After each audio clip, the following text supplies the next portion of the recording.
కమలాకర్ గారిని మాట్లాడే ముందు మీరు ఏ పార్టీని అడగలేదే, రమణ గారిని మాట్లాడే ముందు ఏ పార్టీని అడగలేదే, కౌశిక్ రెడ్డిని మాట్లాడే ముందు ఏ పార్టీని అడగలేదే.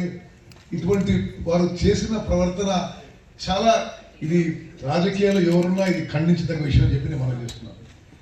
మరి ఈరోజు మనం ఈ చేసిన అధికారులు, పోలీస్ అధికారులు, మీడియా మిత్రులందరూ కూడా నమస్కారం తెలియజేస్తూ ఈరోజు జరిగిన ఈ సంఘటనని తీవ్రంగా ఖండిస్తున్నాను.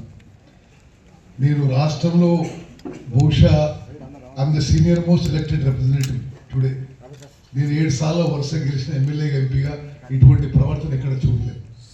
ఇది అఫీషియల్ మీటింగు, ఇది రాజకీయాలకు సంబంధం లేని మీటింగు. ఈ ఉమ్మడి కరీంనగర్ జిల్లాలో ప్రజలతో ఎన్నుకోబడ్డ శాసనసభ్యులు, శాసన మండలి సభ్యులు, పార్లమెంట్ సభ్యులు అందరినీ కూడా ఆహ్వానించడం జరిగింది. మేమే ఆహ్వానించడం, అందరినీ మాట్లాడాలని కోరినాం.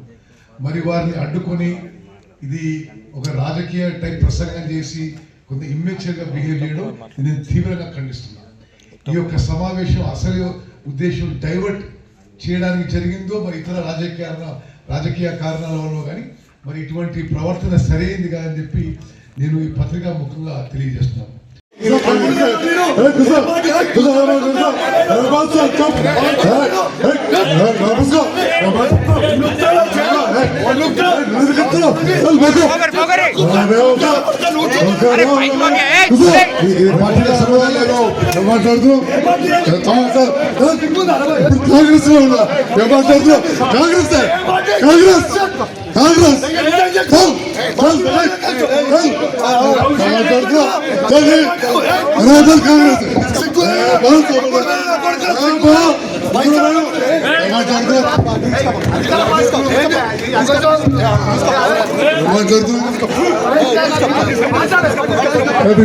పార్టీ మార్చుకోలే, పార్టీ మార్చుకోలే,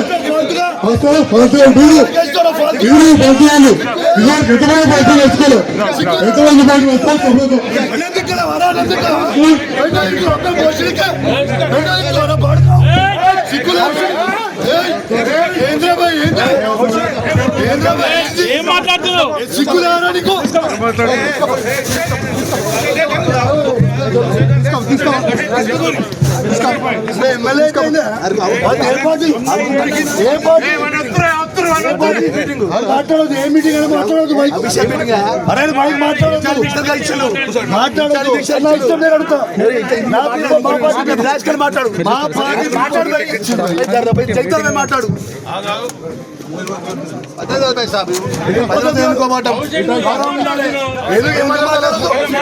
ఎందుకు మాట్లాడదు? ఏ party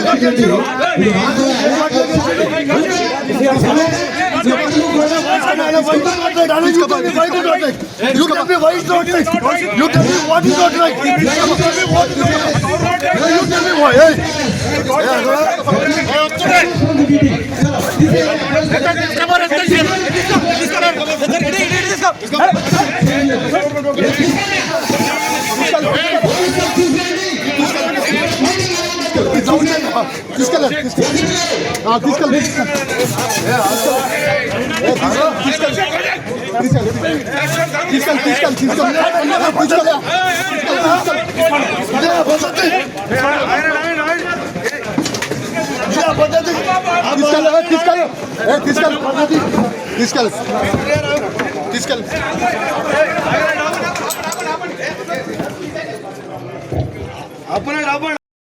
Jagtial MLA doctor Sanjay ఎట్లయితే అమ్ముడు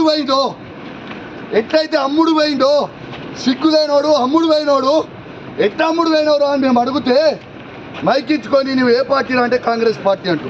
మరి నిజంగా నువ్వు అంత బొగోలువే అయితే డాక్టర్ సంజయ్ జగిత్యాల ఎమ్మెల్యే నువ్వు రాజీనామా చేయి. అదే కాంగ్రెస్ బీఫామ్ మీద గెలిచి చూపి చేతగాని దద్దమ్మలాగా కేసీఆర్ గారు పెట్టిన భిక్ష నువ్వు ఎమ్మెల్యేగా ఉండి నిల్చొని కేసీఆర్ గారిని నువ్వు విమర్శిస్తూ ఉంటే, మీరు నోటికి వచ్చినట్టు మాట్లాడుతూ ఉంటే అన్నం తింటుంటే గట్టిగా దమ్ముంటే కేసీఆర్ గారు పెట్టిన భిక్షని రాజీనామా చేసి కాంగ్రెస్ టికెట్ మీద పోటీ చేయమని గెలుస్తాడో చూద్దాం. అదే జగిత్యాలో అంత పెద్ద మొగోడైతే చేయమని చెప్పు. కేసీఆర్ గారికి ఇచ్చిన భిక్షకి సిగ్గు లేకుండా ఇంకా వచ్చి స్టేజ్ మీద కూర్చొని సిగ్గు శరం లజ్జ మానం ఉందా ఆయనకు అసలు? అన్నం తింటున్నా పెండ తింటున్నా. ఆయన ఒక్కనే కాదు, ఉన్న 10 మంది ఎమ్మెల్యేలు కూడా రాబోయే కాలంలో ఎక్కడ కూడా తిరగనీయం, ఇదే విధంగా అడ్డుకుంటాం. నీకు దమ్ముంటే వాళ్ళు మొగోళ్ళే అయితే వాళ్ళని రాజీనామా చేయమని చెప్పు. కేసీఆర్ గారు పెట్టిన భిక్ష అది.